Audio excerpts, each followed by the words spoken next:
여러분 안녕하세요. 반갑습니다. 다가오는 9월 6일 금요일 오후 7시에 그 경남 진주에 있는 그 진주가 논개의 고향이죠. 실제로 외란 때 그 농개뿐만이 아니라 상당히 의미 깊은 역할을 담당했던 그런 지역이 바로 진주라고 저도 그렇게 알고 있는데, 바로 그 진주에 있는 진주문고라는 서점에서 9월 6일 금요일 오후 7시에 독자분들과 소소한 만남을 가질 수 있는 그런 기회가 마련돼서요. 제 두 번째 책 내일을 어떻게 살 것인가, 논어를 주제로 이렇게 좀 토론할 수 있는 그런 시간을 가질 수 있을 것 같습니다. 그래서 여러분들께 이렇게 공지를 드리고요. 혹시 진주에 계시거나 진주에 사시는 그런 시청자 및 구독자 여러분들이 계시다면, 보니까 진주문고 본점, 아마 평거동이라는 데 있는 그 본점인 것 같은데요. 본점의 그 여서재라는 공간에서 혹시 시간이 되시는 분들은 잠시나마 만나 뵙고 토론할 수 있는 그런 기회가 됐으면 좋겠습니다.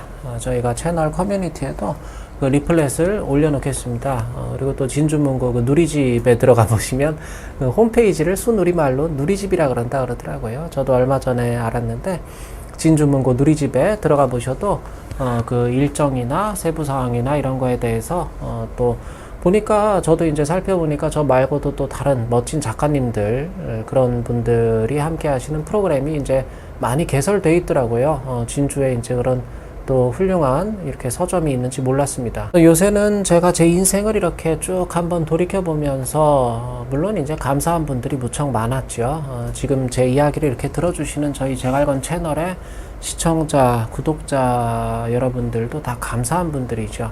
근데 특별히 좀 감사할 만한 분을 꼽아봐라고 한다면 저는 두 분 정도가 떠오릅니다. 한 분은 저한테 상담을 가르쳐 주신 이분한테는 제가 꼭 상담뿐만이 아니라 정말 많은 걸 배웠고 지금도 또 여전히 배우고 있습니다. 저한테는 정말 아버지 같은 스승인데, 스승이 우리가 흔히 나의 선생님이다 하면 떠오르는 그분들이 정말 중요한 이유는 뭐냐면, 이분들이 때때로 부모가 줄 수 없는, 부모조차도 줄 수 없는 것들을 줄 수 있기 때문에 중요한 게 아닐까 싶은 생각이 많이 듭니다. 그래서 우리가 사기열전에 보면 그 생하자 부모요, 지하자 포자야다. 그래서 비록 나를 낳아준 사람은 부모지만 진정으로 나를 알아준 사람은 포수가다, 포자야다. 그런 대목이 나오지 않습니까? 여기서 나를 알아준다는 거, 알아준다는 뜻이, 물론 이제 우리가 안다 할 때 이 지자에는, 분필이 왜 이러지? 이 지자에는, 이 지자에는 물론 이제 여러 가지 의미가 포함될 수 있겠지만, 가장 아마 주요한 뜻이 있다면 그거는 이제 인정이겠죠.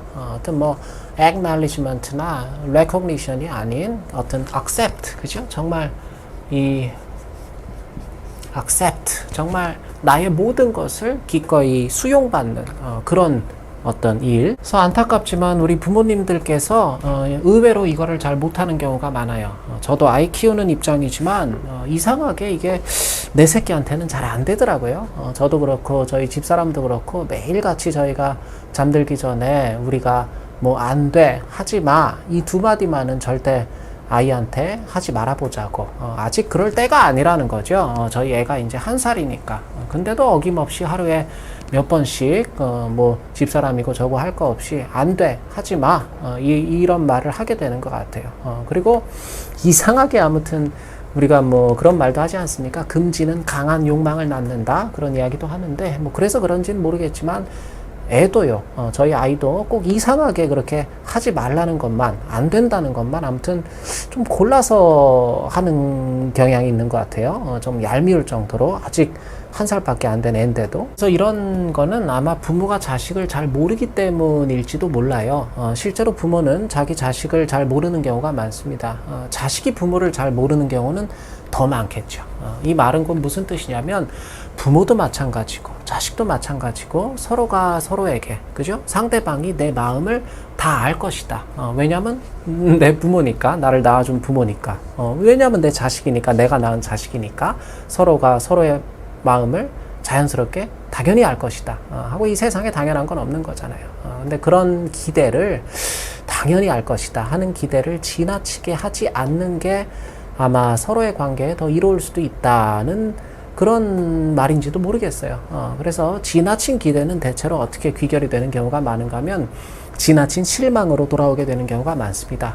그렇게 되면 관계의 골이 더 깊어지게 되죠. 아까 제가 말씀드린 저한테 상담을 가르쳐 주신 선생님, 제가 저희 선생님을 좋아하고 따를 수밖에 없는 이유는 한 번도 이분이 저한테 뭐 안 된다거나 하지 말라거나 이런 말씀을 하신 적이 없었기 때문인지도 모르겠어요.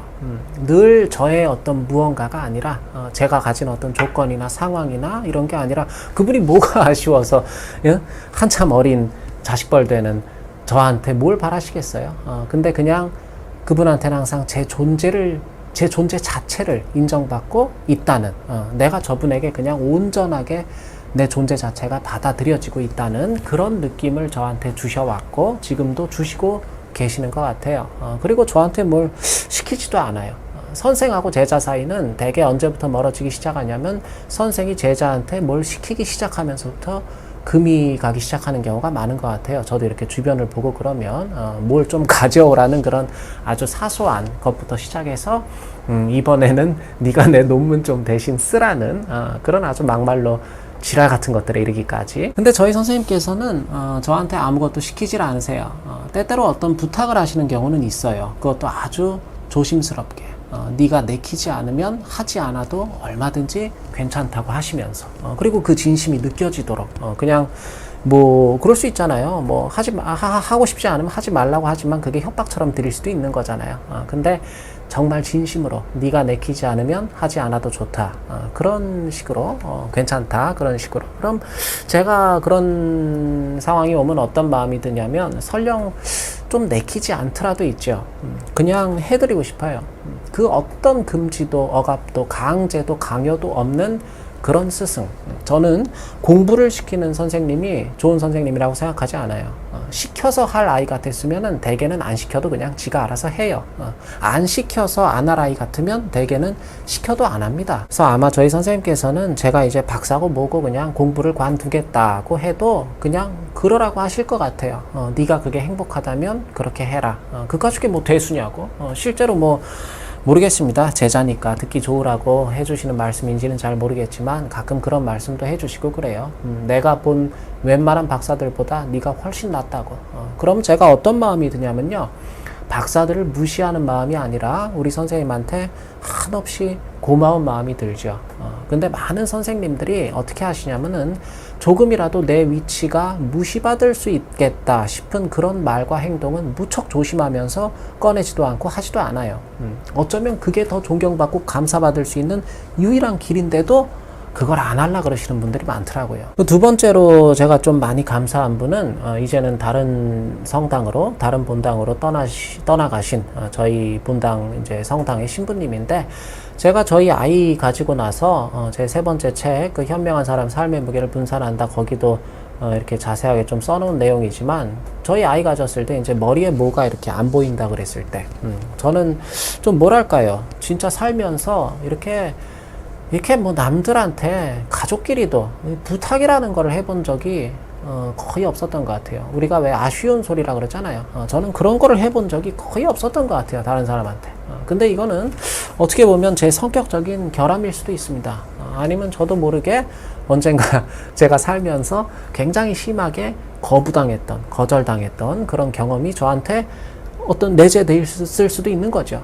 제가 뭐 여자들한테 많이 차여서 그럴 수도 있고, 아무튼 부탁을 많이 이제 남의 부탁을 들어는 줘봤어도 부탁을 해본 적은 거의 없었던 것 같은데, 근데 이제 여러분들께서는 혹시 부탁하고 싶은 마음이 들거나 부탁할 일이 생기면 서로 많이 부탁을 하셨으면 좋겠습니다. 입이 떨어지기만 한다면 세상이라는 게 원래 그렇게 서로 좀 돕고 사는 거잖아요. 나는 부탁 같은 거 못한다. 그거는 제가 볼 때는 결코 자랑이 아닌 것 같습니다. 그건 어떻게 보면 나 좀 모자란 사람이다 그 소리예요. 모자라니까 부탁을 못하는 거예요. 줄 아는 사람이 받을 줄도 알고 받을 줄 아는 사람이 또 되돌려 줄 줄도 알고 부탁도 마찬가지잖아요. 부탁할 줄 아는 사람이 부탁을 받을 줄도 아는 거고 부탁 받을 줄 아는 사람이 또 어떤 상황에서는 부탁을 할 줄도 아는 거고 저는 아마 여자들한테 하도 많이 차여가지고 제가 트라우마가 있어서 그럴 거예요. 약간 특수한 케이스고. 이렇게 부탁을 잘 못하는 제가 저희 애 머릿속에 이제 뭐가 안 보인다 하는 말을 듣고 병원에서 신부님한테 가서 미사 끝나고 이렇게 뭐 대강 사정을 좀 말씀드리고 혹시 괜찮으시다면 기도를 좀 함께 해 주실 수 없냐고 이렇게 부탁을 드렸어요. 그것도 저로서는 좀 많은 용기가 필요했던 일이었습니다. 뭐 그렇잖아요. 신부님께서 만약에 뭐 알겠습니다 하고 잘 안 해주시는 것 같으면 괜히 더 서운하기만 하고 그러면 이제 부탁을 안 하니만 못한 게 되잖아요. 근데 진짜 기도를 막말로 빡시게 해주셨어요. 장장 2년간 우리 저희 성당에 오셔서 떠나가실 때까지 그 2년간 왜 저희 애가 이제 생긴 지 뱃속에서부터 이제 저 생명이 생긴 걸 따져보면 한 2년 정도가 되니까. 그래서 제가 그런 말씀도 드리고 그랬어요. 저 아들이지만 제가 지금 저 1살 배기 제가 제 아들이지만 제가 사람 대 사람으로서는 저 녀석이 부럽다고. 저렇게 누군가의 기도를 받고 자란 애는 제 아들이고 뭐 이런 걸 다 떠나서 나중에 뭐가 될지 진짜 저도 좀 궁금하다고. 막상 그랬는데 이제 저처럼 막 사고 치고 다니고 그러면 이제 어쩌나 싶기도 한데 제가 지난 2년간 뭘 느꼈냐면 하늘이 어떤 절대자가 그죠? 우리가 뭐 초월적인 존재가 있다면 뭐 정말로 있고 없고 뭐 종교 이런 걸 다 떠나서요. 누군가 나를 위해서 나의 고충을 기억하면서 아무 대가 없이 아무것도 나한테 바라는 거 없이 저와 제 아들을 떠올려 주고 있다는 거. 누군가 떠올리면서 막 저주를 하는 게 아니라 떠올리면서 내가 간절히 바라는 뭔가를 이런 걸 보통 우리가 지향이라 그러잖아요. 지향. 나의 지향을 함께 누군가 지향해 주고 있다는 거.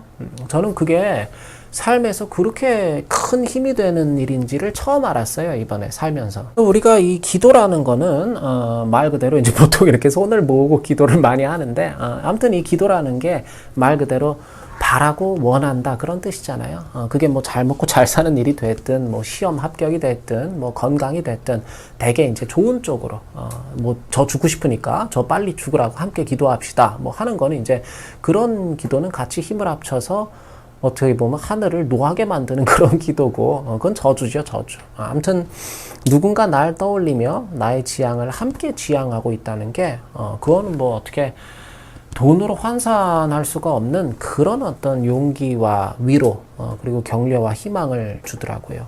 지난 2년을 제가 그것 때문에 살 수 있었던 것 같아요. 어떻게 보면 저한테 참 쉽지 않았던 그런 세월이었는데 제가 뭐가 문제인지는 잘 모르겠는데 거의 지금까지 그냥 살면서 어렸을 때 제가 이제 기억나는 순간부터 지금까지를 한번 떠올려 보면 이렇게 막 뭐 내가 기쁘고 즐겁고 행복하고 그런 순간이 사실 뭐 거의 없었던 것 같아요. 근데 지난 2년은 저희 집사람이고 저희 애도 그렇고 저희 가족 입장에서는 뭐 애도 즐거웠는지 모르겠어요. 저는 아직 말을 안 해가지고. 근데 아무튼 지난 2년 저희 가정이 저희 집사람하고 제가 저희 입장에서는 진짜 우행시였어요. 우행시. 우리들의 행복한 시간. 그래서 진실된 관심과 사랑을 받는다는 게 이게 참 좋은 거구나. 그래서 제가 신부님 가실 때 신부님한테 그런 말씀 드렸어요. 신부님 저한테 사랑을 알려주셔서 감사드립니다. 뭐 제가 잘 할 수 있을지 모르겠지만 가르쳐주신 그 사랑을 저도 조금이나마 제 주변에 특히 어려운 그런 이웃들한테 좀 돌려줄 수 있게 노력을 하겠습니다. 뭐 그런 말씀 드렸거든요. 그랬더니 우리 신부님께서 그런 말씀 하시더라고요. 제 안에 사랑이 있음을 깨닫게 해주셔서 저도 감사드립니다. 하고 가셨어요. 갈 때도 그냥 가시던 게 아니라 멋있게 가세요. 그래서 우리가 그 카를 로저스나 이분이 이제 이 카운슬링의 이론과 실제라는 책의 저자잖아요. 저도 갖고 있는데 카를 로저스 카운슬링 앤 사이코세라피 그렇게 되어 있네요. 이제 뭐 이 로저스라는 분이 이제 심리학 뭐 교육학자시기도 하고 아무튼 뭐 훌륭한 분입니다. 근데 아무튼 뭐 인간 중심 치료, 인본주의 상담 뭐 그런 쪽으로. 근데 이분이 이제 주창하셨던 개념 가운데 하나가 이제 무조건적인 긍정적 존중. 이게 이제 unconditional 써볼게요. unconditional positive regard라는 이런 개념을 이제 뭐 상당히 강조하신다고 제가 뭐 사회복지나 이제 상담 공부할 때 저는 그렇게 배웠습니다. 이제 어떤 무조건적인 긍정적 존중. 근데 제가 앞서 이제 말씀드린 그 두 분, 제 인생에서 정말 감사했고 여전히 감사하고 앞으로도 감사할 그런 두 분의 어떤 특징을 보면, 그분들이 저를 대해 주셨던 그 특징을 보면 저는 그게 바로 이 무조건적인 긍정적 존중이 아니었나 싶은 생각이 좀 들어요. 우리가 이제 어떤 개념이 머릿속에서 쉽게 잘 이해되지 않을 때는 그런 거 있잖아요. 왜 대강 이렇게 관념은 있는데 딱 개념이 잡히질 않는 그런 것들이 사실 많습니다. 그래서 그럴 때는 좋은 방법 가운데 하나가 뭐냐면 그 반대말을 한번 같이 생각해 보는 게 아닐까 저는 그렇게 생각을 하는데, 예컨대 그럴 수 있잖아요. 삶이란 무엇인가, 그거를 이제 뭐 잘 모르겠다면 반대로 한번 생각해 보는 거죠. 죽음이란 무엇인가를 한번 떠올려 볼 수 있겠고, 뭐 어른이란 무엇인가 정확히 알기 어려울 때는 그럼 아이란 무엇인가를 한번 떠올려 볼 수 있겠죠. 그래서 이제 이렇게 좀 반증을 해나가는 그런 방식으로. 그랬을 때 저는 이게 제가 머리가 나빠서 그런지 잘 모르겠지만, 처음에 이 무조건적인 긍정적 존중, 이 이야기, 이 개념을 처음 들었을 때는 사실 그 개념이 머리에 와서 이렇게 제각 이해가 되지는 않더라고요. 이게 말부터가 좀 길잖아요. 그냥 존중하면 되는데. 무조건적인 긍정적 존중, 이게 두 개나, 그렇게 부사 같은 게 두 개나 들어가니까. 그래서 그 반대말을 이제 한번 떠올려 보게 됐죠.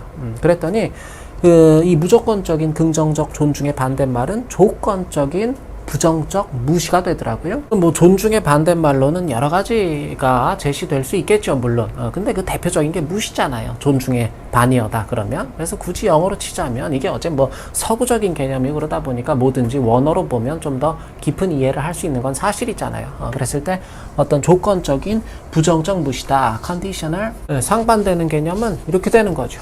조건적인 부정적 무시다. 조건적인 부정적 무시.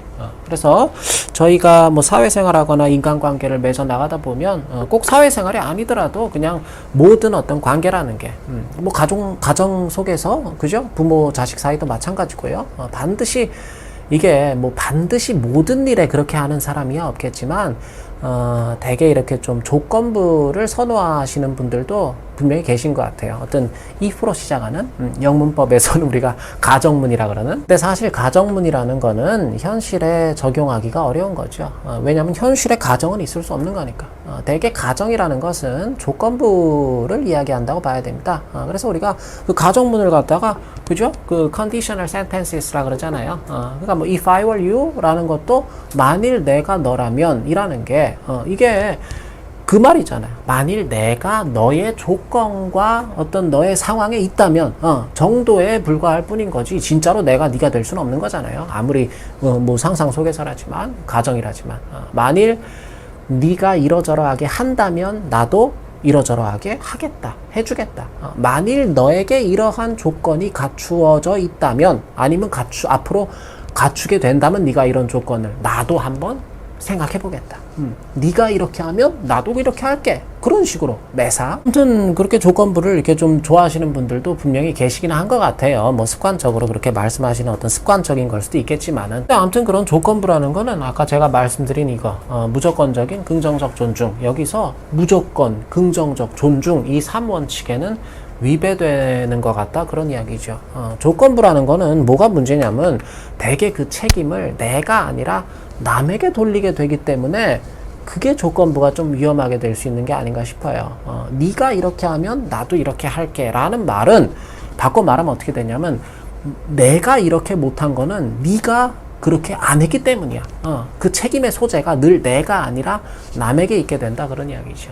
그러니까 좀 성숙한 사람이라면, 그러니까 모르겠어요. 저는 이게 이 조건부를 자꾸 다는 것도 약간 미숙한 사람의 특징이라고 생각을 하는데, 그러니까 좀 성숙한 사람이라면 적어도 그러겠죠. 내가 이렇게 할 테니 너도 좀 이렇게 해주고자 노력을 해주면 좋겠다, 라거나, 정말 성숙한 사람이라면 나는 이렇게 할 테니 너는 또 너대로 한번 해봐라 는 식의 진술이 나오는 게 좀 더 자연스럽겠죠. 그리고 이 네거티브, 어떤 부정적이다 하는 말, 부정이라는 거는 말 그대로 단정한다 그런 이야기입니다. 그렇지 않다고 아니라고 단정하다 그게 부정이에요. 맨 그런 이야기입니다. 반대로 긍정은 그렇다고 여겨주다, 수긍해주다. 무슨 말을 하든지 그렇다고 여겨주고 수긍해주고 인정해주는 거. 그게 긍정이 되겠죠. 그러니까 이런 게 있어. 아니야, 뭐 싫어, 안 돼, 하지 마. 이런 것들이 대표적인 부정적인 표현들이고, 이게 좀 더 발전하게 되면 어차피 안 돼. 그냥 하지 마. 너 그게 될 거라고 생각해? 라는 식의 말을 자주 하게 되겠죠. 이 극도로 부정적이게 되면. 반면에 맞아, 뭐 그래, 좋아, 얼마든지 한번 해봐. 이런 것들은 대표적인 그게 긍정의 표현들이고, 이게 일상에서는 어떻게 되냐면 그래, 그럴 수도 있겠다. 어디 한번 해보자는 식의 태도로 그렇게 표출이 될 가능성이 높아지겠죠. 그리고 이 regard, 어떤 존중, 존중과 무시의 가장 큰 차이는 어디에서 오냐면 나의 크기에서 오는 것 같아요. 나의 크기, 특히 스스로 생각하는 나의 크기. 스스로 내가 크다고 생각하는 사람한테는 그렇잖아요. 상대적으로 남들이 작다고 느껴질 그렇게 될 가능성이 높기 때문에 이런 사람은 남을 존중하기가 좀 어려워지겠죠. 그래서 이 대소, 우리가 항상 크고 작음, 어떤 대소라는 게 이게 이 크고 작은 것은 늘 상대적인 것이잖아요. 이게 그렇잖아요. 그게 거인들 나라에 가면 어디 뭐 농구 선수나 우리 김연경 선수나 이런 선수들도 거인들만 있는 나라에 가면 소인 취급을 받을 수 있는 거잖아요.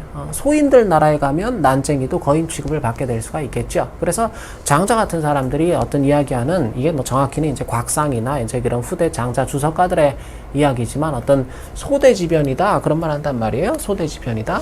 소대지변 이런 말이에요. 그러니까 이것도 맨 핵심은 큰 것과 작은 것은 늘 이 상대적인 문제이기 때문에 절대적인 크고 작음, 절대적인 소대를 분별하기란 어렵다. 그런 이야기입니다. 우리가 그렇잖아요. 우리가 몹시 보잘것없는 것으로 알고 있기 쉬운 게 실제로는 몹시 위대한 것일 수도 있는 거고, 누군가의 관점에서는 우리가 몹시 위대한 거라고 여기기 쉬운 게 실제로는 몹시 천한 것일 수도 있다. 그런 이야기잖아요. 그게 이 소대지변에 담긴, 물론 이제 뭐 좀 더 깊은 의미가 있지만은 아무튼 대강 그런 의미로 이해를 하시면 됩니다. 그래서 실제로 스스로 나 자신을 크게 여기는 사람은 그 크다는 한계 속에 자신을 가두게 될 가능성이 높아집니다. 어떤 나만의 몹시 불완전한 잣대로 이미 나 스스로 설정해버린 그 크다는 기준으로서 스스로를 옭아매게 될 수가 있다. 그런 이야기죠. 그러면 점차로 어떻게 되냐면 비록 작게 여겨질 수는 있지만 몹시 그 또한 의미 있고 소중한 것들을 못하고 놓치게 되겠죠. 스스로 그런 것들을 할 수 없도록 막게 되겠죠. 내가 내 자신을. 그리고 어떻게 되냐? 결국 남을 무시하고 자기 자신의 내면에 담긴 진짜 아우성도 무시하게 될 가능성이 높죠.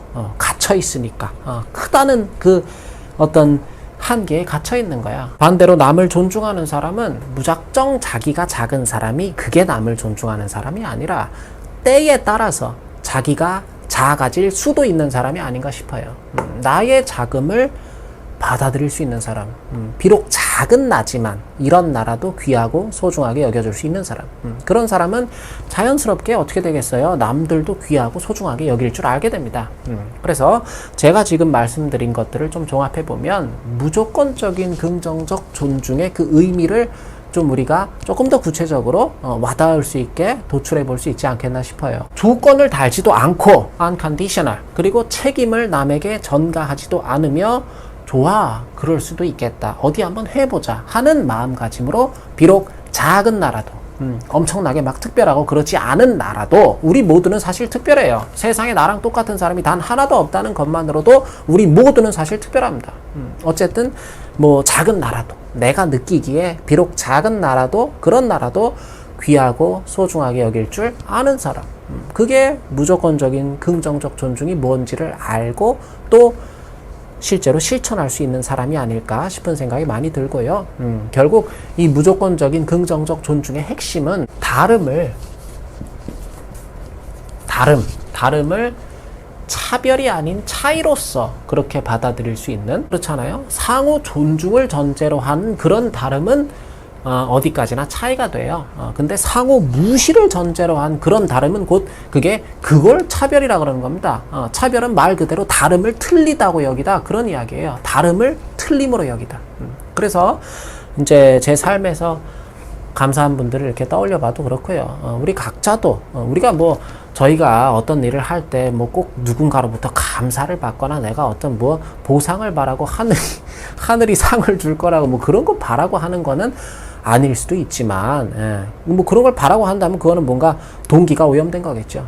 그래도 우리가 인생을 살면서 누군가로부터 증오나 저주의 대상이 되기보다는 이렇게 누군가 나를 한번 떠올려 봤을 때 뭔가 그 사람 참 고맙고, 보고 싶고, 힘이 되고, 그런 사람이 되는 게 그래도 더 낫긴 나을 거잖아요. 저도 그렇고, 또 여러분들께서도 그러실 거라고 생각을 하고요. 이 무조건적인 긍정적 존중. 오늘은 제 삶에서 감사한 그 두 분을 또 감사하는 마음으로 한번 떠올려 보면서, 문득 생각이 났어요. 이 말이. 그래서 오늘 저희 신부님 가시는 거를, 이게 무슨 요일 날 올라가니? 목요일. 그래서 오늘 지금 화요일이거든요. 근데 저희 신부님 가시는 거를 이제 저 말고도 다른 신자들이 많이 오셔서 이렇게 배웅을 하는데, 신부님들은 이제 옮겨 가야 돼요. 교구에서 가라 그러면 가야 되는 거고, 원칙이 있어요. 이 가톨릭 교회라는 거는 상당히 아주 원칙적으로 움직이는 그런 어떤 굉장히 체계적인 그러기 때문에 어떻게 보면 2000년을 그렇게 명맥을 이어올 수가 있었겠죠. 근데 아무튼 뭐 중요한 그런 게 아니라, 많은 신자들이 오셔서 이렇게 배웅을 하는데 눈시울이 이제 저도 모르게 좀 붉어지는 것 같더라고요. 저도 모르게, 그죠? 억지로 내가 막 슬픈 척을 하고 그런 게 아니라 정말 저도 모르게, 지금도 좀 이렇게 눈물이 날라 그래요. 그러니까 그런 거 있잖아요. 왜? 남의 눈에서 우리가 막 무리해서 억지로 그냥 눈물을 짜내는 게 아니라 저절로 누군가의 눈에서 눈물이 흐르게끔 만드는 게 그것도 감격의 눈물이. 그게 얼마나 힘든 일인지 아시는 분들은 다 알고 계시리라고 생각을 합니다. 평생을 다 바쳐도 안 되는 일이잖아요, 그게. 뭐 사실 광복절이 좀 분기점이 됐으면 좋겠다 내심 기대를 했는데 어쨌든 그래도 이제 뭐 처서가 지나고 나니까 뭐 처서의 마법이다 그런 말도 하던데 아무튼 처서가 지나고 나니까 그래도 아침 저녁으로는 좀 날씨가 살만해진 것 같습니다. 진짜 좀 많이 힘들었었는데. 그래서 근데 이제 뭐 아마 저 말고도 많은 분들이 그냥 실내에서 계속 냉방기를 틀고 사셨던 게 습관이 됐다가 밖에 기온이 갑자기 막 몇 도 내려가고 그러면 그 체감 온도는 또 다르다 그러잖아요. 그래서 감기 걸리기에 좀 쉬운 환경이 되는 것 같습니다. 그래서 저희 제갈건 채널의 여러 구독자 및 시청자 여러분들께서도 각별히 건강에 좀 유념하실 수 있었으면 좋겠고요. 아무튼 몸도 마음도 아프신 분이 없기를 바라겠습니다. 오늘도 제 강의를 들어주신 여러분 진심으로 감사드립니다.